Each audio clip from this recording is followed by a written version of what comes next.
안녕하세요. 모퉁이 북카페입니다. 오늘은 19세기 단편 문학의 새로운 장을 열었던 기드 모파상에 대한 영상을 만들었습니다. 유익하고 즐거운 시간 되세요.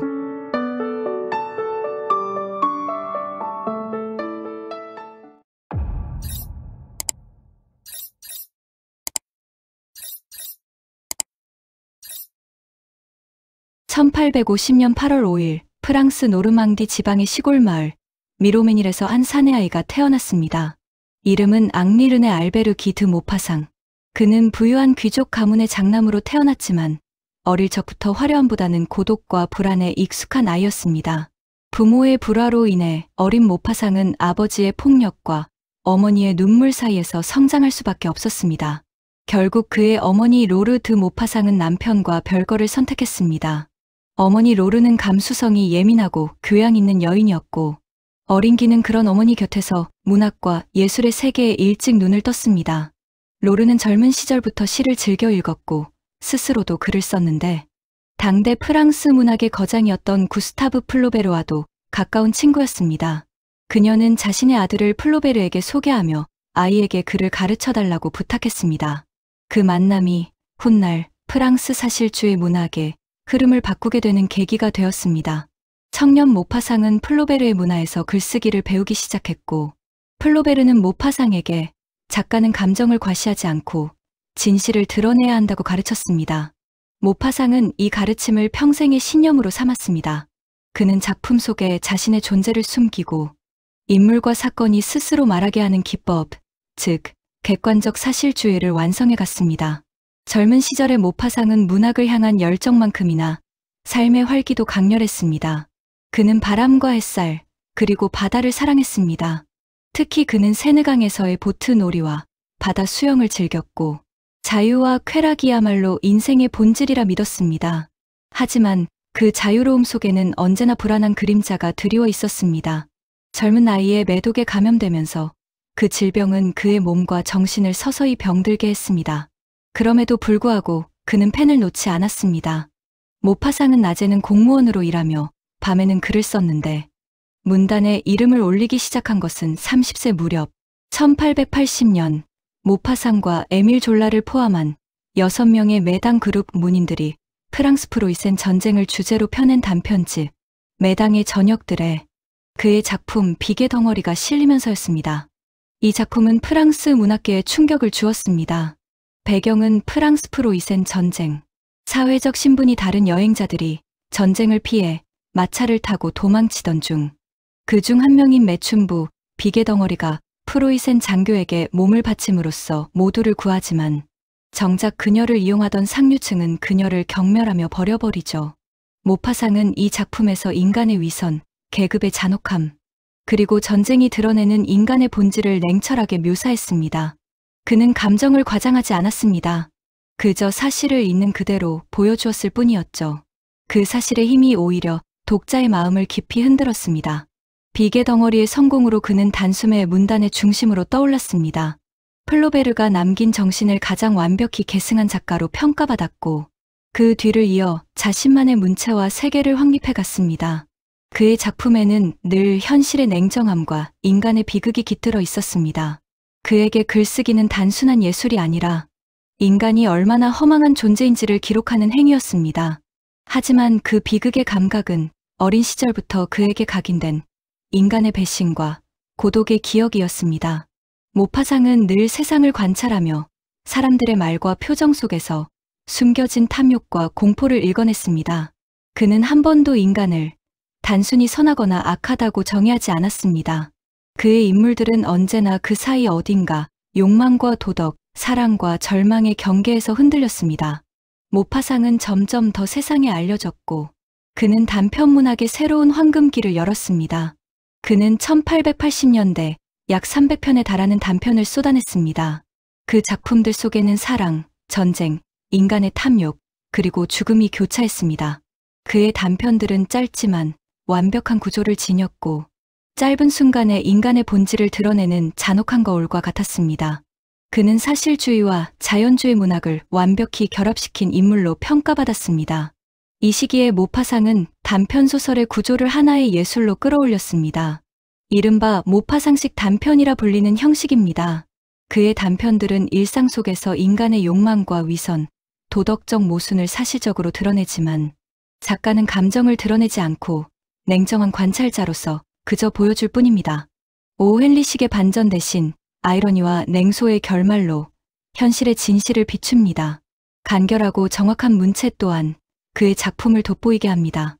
오늘날까지도 많은 작가들이 그의 리듬과 구성을 모범으로 삼고 있습니다. 그의 대표작 목걸이는 이 완성된 형식의 결정체였습니다. 1884년 잡지 르 가울러에 발표된 이 작품은 인생의 잔혹한 아이러니를 가장 간결하고 완벽한 문체로 표현했다는 평가를 받았습니다. 평범한 중산층 가정의 허영심 많은 여인 마틸드 로아젤은 부유한 삶을 동경합니다. 남편이 초대받은 무도회를 위해 부유한 친구로부터 다이아몬드 목걸이를 빌리고 그날 밤 그녀는 눈부신 아름다움으로 모든 이의 부러움을 삽니다. 그러나 집으로 돌아오던 길 목걸이를 잃어버리고 부부는 목걸이를 되갚기 위해 집과 재산을 모두 팔고 10년 동안 혹독한 노동에 시달린 끝에 빚을 갚습니다. 그녀는 완전히 늙고 지쳐버리죠. 그러던 어느 날 우연히 친구를 다시 만나 그때 빌렸던 목걸이는 가짜였다는 값싼 모조품이었다는 말을 듣습니다. 짧고 단순한 이야기지만 모파상은 이 작품으로 인생의 아이러니를 그토록 간결하게 표현한 유일한 작가라는 찬사를 받았습니다. 그의 문체는 마치 외과의사의 칼날처럼 날카롭고 그러면서도 인간의 감정에 대한 연민이 배어 있었습니다. 오를라에서는 눈에 보이지 않는 존재에 시달리는 남자의 정신적 붕괴를 그리며 당시로서는 전례 없는 심리 스릴러의 형식을 시도했습니다. 훗날 비평가들은 정신분석학의 창시자 프로이트의 무의식 개념을 가져와 모파상을 무의식의 문학적 선구자라고 평가했습니다. 문학적으로 절정에 오른 그는 파리 사교계의 중심이 되었습니다. 그의 소설은 신문마다 실렸고 작품 한 편당 오늘날 돈으로 수천만 원에 해당하는 원고료를 받았습니다. 그는 지중해 연안에 별장을 짓고 요트를 구입했으며 벨 아미라 불리는 요트를 타고 남부 해안을 여행하며 글을 썼습니다. 하지만 그 화려함 뒤에는 점점 더 깊어지는 내면의 균열이 있었습니다. 젊은 나이에 감염된 매독은 그의 신경계에 영향을 미쳤고 그는 환각과 편집증에 시달리기 시작했습니다. 그는 밤마다 보이지 않는 존재가 자신을 감시한다고 믿었고 오를라의 주인공처럼 자신이 미쳐가고 있음을 절감했습니다. 이제 그는 글로서만 세상과 소통할 수 있었습니다. 그는 명성을 얻고 부유했으며 누구나 부러워하는 작가였지만 그의 내면은 이미 공포와 환각, 고독으로 가득 차 있었습니다. 모파상에게는 그것이 현실이었습니다. 그는 밤마다 자신의 방 안에서 누군가 자신을 지켜보고 있다고 느꼈습니다. 그의 작품 오를라는 이 시기의 내면을 거의 그대로 옮겨놓은 고백이었습니다. 1892년 1월 그는 더 이상 그 공포를 견디지 못했고 파리의 자택에서 면도칼로 자신의 목을 그으며 자살을 시도했습니다. 피투성이가 된 그는 하녀에 의해 발견되었고 즉시 정신병원으로 옮겨졌습니다. 그는 그곳에서 1년 반을 보냈습니다. 그의 병상 옆에는 늘 어머니 로르가 있었습니다. 그러나 1893년 7월 6일 모파상은 결국 42세의 나이로 세상을 떠났습니다.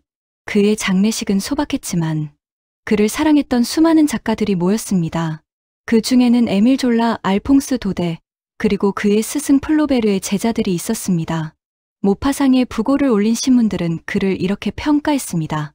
그는 인간의 고통을 가장 냉정하게 바라보았지만 누구보다 인간을 깊이 이해한 작가였다. 그의 대표작 피에로와 장의 서문에는 그의 문학관이 가장 명확히 드러나 있습니다. 작가는 단지 관찰자일 뿐이다. 그는 판단하지 않는다. 보여줄 뿐이다. 그 문장은 훗날 수많은 작가들에게 큰 영향을 주었습니다. 체호프, 카프카, 오헨리, 그리고 해밍웨이까지 그들은 모두 모파상에게서 단편의 구조와 절제된 문체를 배웠습니다. 특히 목걸이는 지금까지도 전 세계 문학 교과서에 실리고 있습니다. 그 짧은 이야기 속에 인간의 허영과 비극, 그리고 운명의 냉혹한 장난이 완벽히 응축되어 있기 때문입니다. 그의 묘는 파리 몽파르나스 묘지에 있는데 묘비에는 이런 문구가 새겨져 있습니다. 나는 삶에서 모든 것을 탐했지만 그 어떤 것에서도 즐거움을 얻지 못했다. 묘비에는 그의 작품에서처럼 인생의 아이러니와 허무가 묻어나지만 그의 문장은 여전히 생명력을 잃지 않았습니다. 그는 짧은 생애 속에서 인간의 모든 모습을 꿰뚫어 보았고 그 기록들은 19세기를 넘어 오늘날까지 살아 있습니다. 모파상은 단 한 번도 영웅을 그리지 않았습니다. 그가 그린 것은 평범한 사람들, 사랑하고 욕망하고 후회하는 인간 그 자체였습니다. 그의 문학은 그 평범함 속에서 인간의 본질을 발견했고 그것이 바로 19세기 프랑스 평론가 폴 부르제와 쥘 르메트르가 모파상을 인간의 해부학자라 부르게 된 이유였습니다. 시청해 주셔서 감사합니다.